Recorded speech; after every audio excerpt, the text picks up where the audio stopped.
काही टनाचं उद्दिष्ट जर डोळ्यासमोर ठेवलं असेल तर आपल्याला त्याच्यामध्ये महत्वाचा जो मुद्दा आहे तो अन्नद्रव्य व्यवस्थापनाचा. आता अन्नद्रव्य व्यवस्थापन आपण जेवढ्या चांगल्या पद्धतीने करून निश्चितच आपण जे काही टनाचं उद्दिष्ट जे ठेवले ते आपण गाठू शकतो. सुरूच्या याच्यामध्ये आपल्याला थोडंसं सेंद्रिय पदार्थांचा जो वापर आहे तो आपल्याला त्या ठिकाणी जास्त प्रमाणामध्ये करणं गरजेचं आहे. का? सुरुवातीचा जो 4 ते 5 महिन्याचा जो कालावधी आहे तो उन्हामध्ये जाणार आहे. आणि याच्यासाठी आपल्या जमिनीमध्ये जेवढं सेंद्रिय कर्ब चांगलं तेवढी पाणी धरून ठेवण्याची क्षमता जमिनीची चांगली राहणार आहे. सूक्ष्मजीव आहे त्यांची संख्या देखील त्या ठिकाणी चांगली राहणार आहे. म्हणून माझं शेतकऱ्यांना एक म्हणणं राहील, ऍटलिस्ट सुरूच्या उसाला तुम्ही शेणखताचा वापर असेल किंवा सेंद्रिय खताचा वापर असेल ते सुरुवातीच्या टप्प्यामध्ये अवश्य करा. जमीन तयार करतेवेळी जर तुम्ही सेंद्रिय पदार्थांचा वापर केला तर निश्चितच त्याचा फायदा तुम्हाला पुढे होणार आहे. तुमच्याकडे सेंद्रिय पदार्थामध्ये जर निंबोळी पेंट असेल तर ते तुम्ही वापरू शकता. गांडूळ खत आहे त्याचा वापर तुम्ही करू शकता. शेणखत आहे त्याचा वापर तुम्ही त्या ठिकाणी करू शकता.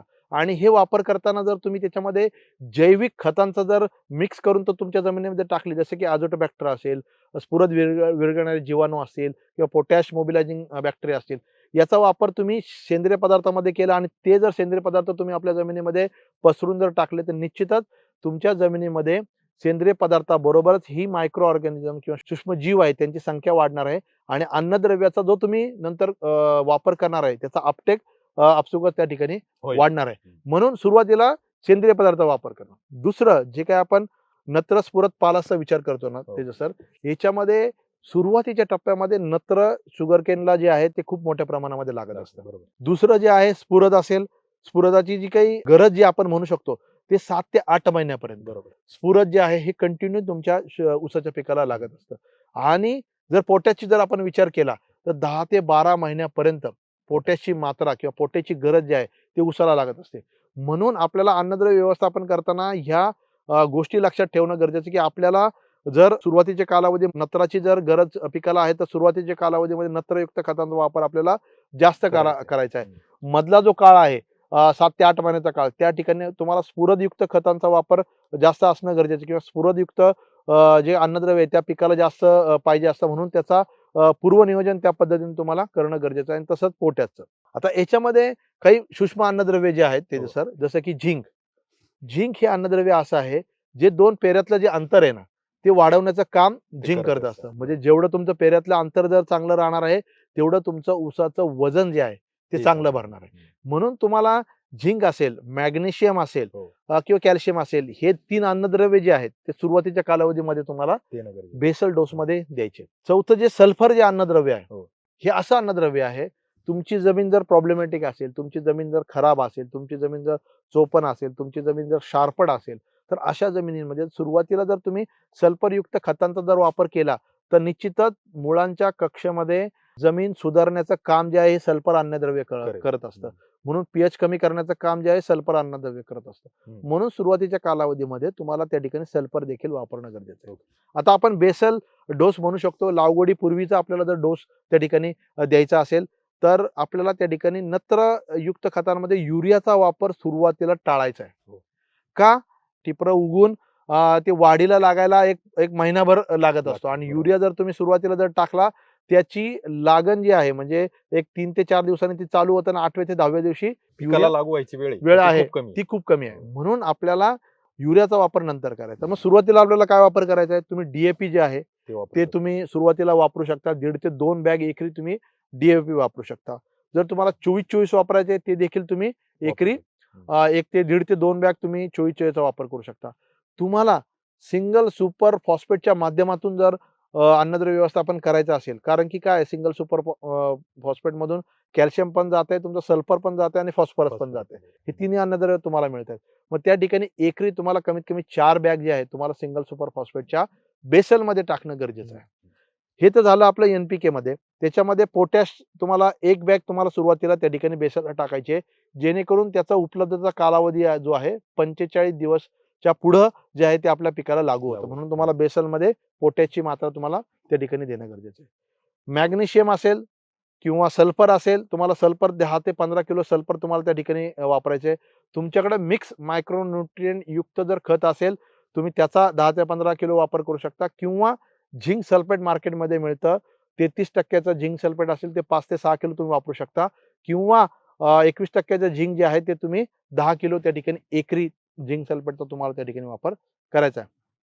ही सर्व जी अन्नद्रव्य आहेत, जर तुम्ही एखाद्या 2 ते 3 निंबोळी पेंटच्या बॅगमध्ये चांगल्या प्रकारे जर मिक्स केली, तर निश्चितच जमिनीमध्ये गेल्यानंतर जमिनीमध्ये असलेल्या इतर घटकांबरोबर त्याची रासायनिक अभिक्रिया होणार नाही, फिक्सेशन होणार नाही आणि त्याची जी काही उपलब्धता आहे ती ऊसाला चांगल्या प्रकारे होऊ शकते.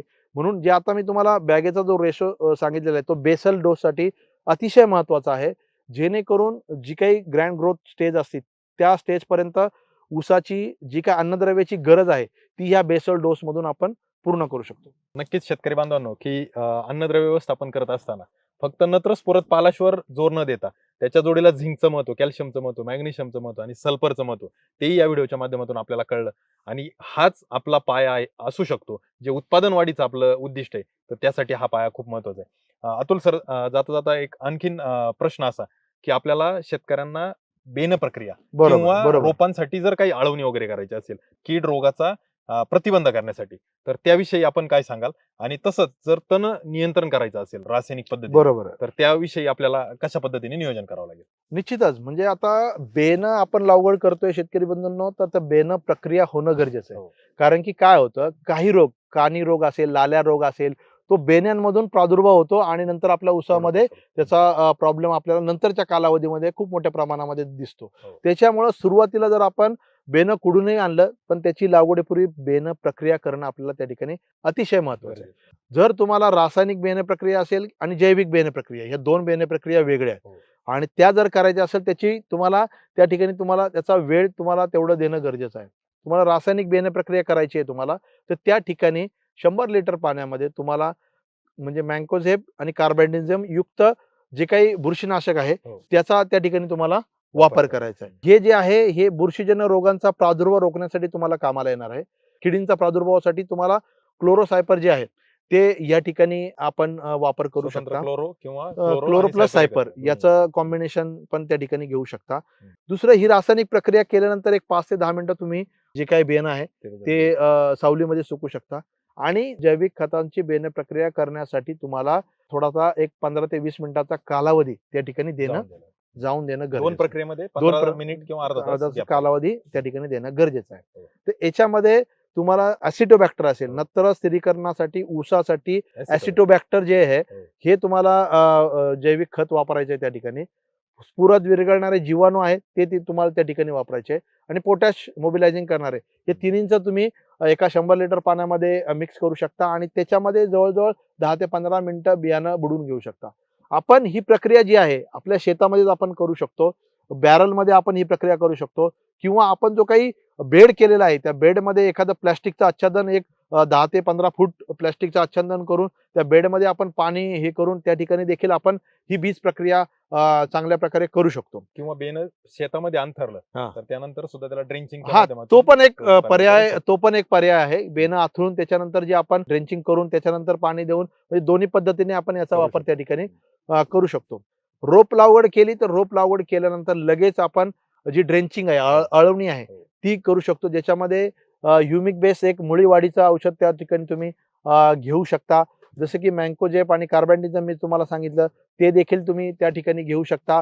थायोमिथाक्झाम असेल, जसं की शटर आहे, त्याची देखील तुम्ही त्या ठिकाणी आळवणी चांगल्या प्रकारे करू शकता. जेणेकरून सुरुवातीचा जो काही रोपी वाढीचा जो काही जोम आहे, तो त्या ठिकाणी चांगला राहावा यासाठी. आणि नंतर येणारी रोग आणि कीड जी आहे ती, कारण की ऊसामध्ये सुरुवातीच्या कालावधीमध्ये जो शेंडेमर आहे, शूट बोरल म्हणतो आपण, अर्ली शूट बोरल, तो येत असतो. तर त्याच्यामुळे आपण सुरुवातीला ही ड्रेंचिंग जर केली तर निश्चितच त्याचा फायदा आपल्याला चांगल्या प्रकारे होऊ शकतो. किंवा रॅपिजन सारखे जी काही औषध आहेत त्याचा देखील तुम्ही आळवणी चांगल्या प्रकारे करू शकता, ज्यामुळे अर्ली शूट बोरलचा जो काही अटकाव आहे तुम्ही त्या ठिकाणी टाळू शकता.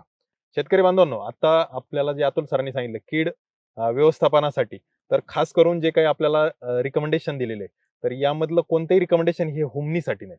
आणि मित्रांनो, सुरू ऊसाची लागवड आपण जर करत असाल तर हुमणीसाठी आता आपण कोणतंही नियोजन केलं तर ते हुमणीसाठी लागू होणार नाही. ही गोष्ट सगळ्यात प्रामुख्याने लक्षात घ्या. आपल्याला कोणी त्या हुमणीसाठी काही खर्च करायला लावत असेल तर तो काहीही करू नका. आता टाकलेली काही कीटकनाशके किंवा आता वापरलेली कोणती प्रक्रिया ही हुमणीसाठी लागू होणार नाही. हुमणीचा प्रादुर्भाव साधारणपणे आपल्याला जर टाळायचा असेल तर जून या महिन्यामध्ये आपल्याला हुमणीचं नियोजन करावं लागेल. बरोबर. त्याविषयी सविस्तर व्हिडिओमध्ये आपण माहिती घेऊया. यापूर्वी पाहिलेली आहे, यानंतरही आपण पाहणार आहोत. परंतु आत्ताची जी काही प्रक्रिया आहे तर ती कांडी कीड येऊ नये म्हणून किंवा अर्ली शोड बोरर येऊ नये म्हणून यासाठी आहे, आणि त्याच अनुषंगाने आपल्याला या प्रक्रियेचा तेवढ्याच प्रमाणात खर्च करायचा आहे. बरोबर. त्याच्यामध्ये तणनाशकाचा जर सुरुवातीच्या कालावधीमध्ये जर चांगलं बंदोबस्त जर करायचा असेल तर शेतकरी बंधूंनो, लागवड केल्यानंतर आपण ज्यावेळेला सुरुवातीचं पाणी देतो, हो. सुरुवातीचं पाणी दिल्यानंतर आपल्याला 1 ते 2 दिवसामध्ये एक आपलं मेट्रोबिंझिन नावाचं घटक असलेलं वारिस एक तणनाशक मार्केटमध्ये मिळतं. बरोबर. त्याचा वापर आपण सुरुवातीच्या कालावधीमध्ये करू शकतो. हा का करायचा शेतकरी बंधूंनो? त्यावेळेला जस्ट म्हणजे तणांची उगवण सुरू होणार असते हो. आणि त्यावेळेला बीजनाशक आणि तणनाशक तणनाशक दोन्ही कामं त्या ठिकाणी करणार आहे. म्हणून लागवड केल्यानंतर चांगलं पाणी दिल्यानंतर 2 ते 3 दिवसांनी त्या पाण्याच्या कंडिशनवर आपण एक वारिसचा हात जो आहे तो त्या ठिकाणी घेऊ शकतो. त्याच्यामध्ये आपण 400 ते 500 ग्रॅम जे वारिस एकरी या प्रमाणामध्ये घेऊ शकतो. फक्त याच्यामध्ये थोडंसं तुम्हाला पाण्याचा वापर जो आहे तो तुम्हाला जास्त ठेवायचा, कारण की कव्हरेज आपल्याला जास्त मिळालं पाहिजे, जेणेकरून जेवढं जास्त कव्हरेज म्हणजे मी तर म्हणेल तुम्ही 300 ते 400 लिटर पाणी याच्यामध्ये जर वापर जरी केला तरी काही हरकत नाही, जेणेकरून चांगला कव्हरेज मिळेल आणि जे काही तण उगणार आहे ते त्याच ठिकाणी आपण थांबू शकतो. आता तण उगवणीपूर्वीचं किंवा लागवड केल्या जे काही तणांचा आपल्याला बंदोबस्त करायचा आहे ते आपण पाहिलं.